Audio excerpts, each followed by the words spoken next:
And an exploding controversy over what should happen to this Benghazi suspect when he finally does arrive in the United States. The Obama administration wants him to stand trial in a federal court.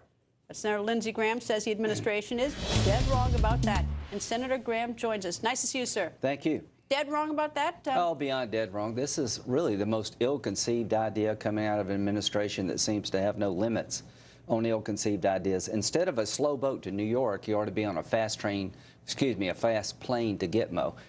Taking the guy to New York on a ship, and when you dock, you read him his rights, destroys the ability to gather intelligence. I never want this guy to hear you have the right to remain silent anytime soon. I want him to talk. And under the law of war, putting people on ships is frowned upon. How would you like an American to be put on ships and driven around slowly? Actually, we're setting a precedent that undercuts the Geneva Convention.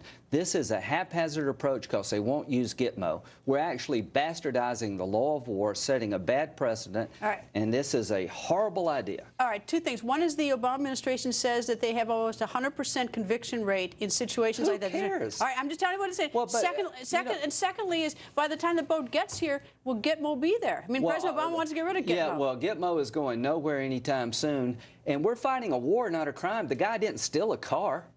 I don't want a history lesson on Ansar al-Sharia. I'd like to hold him for months, if not years, to find out what he knows about future attacks, how Benghazi unfolded. You're gathering intelligence to win a war. Obama is fighting a crime. I am trying to fight a war. This president's policies are coming home to roost. Withdrawing from Iraq, now Afghanistan, failing to deal with Syria, and having detention and interrogation policies that deny us the ability to gather intelligence to keep this country safe. This guy is not a common criminal. He is a terrorist. All right, yes, no, Iraq is collapsing. Yes. All right, is Afghanistan going to collapse as well? Just as sure as the sun rises in the east, if we pull all of our troops out in 2016, the women that you talk about. The Taliban is, look, I don't understand that the United States. You talked to Hillary Clinton, you looked her in the eye and said, she assured the women of Afghanistan, we will not abandon you. Well, to the women of Afghanistan, your worst nightmare is about to come true. This president's policies in Iraq and Afghanistan are going to hurt women here.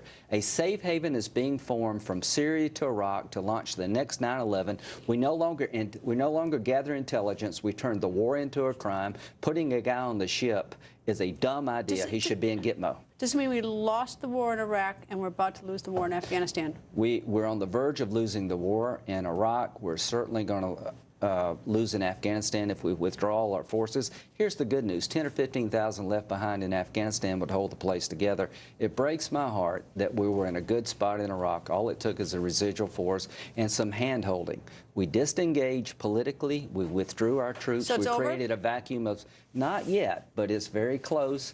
And Afghanistan is next, and Pakistan has nuclear weapons. This president's foreign policy is making the world a much more dangerous place, and we're far more likely to get attacked after Barack Obama became president than we were before.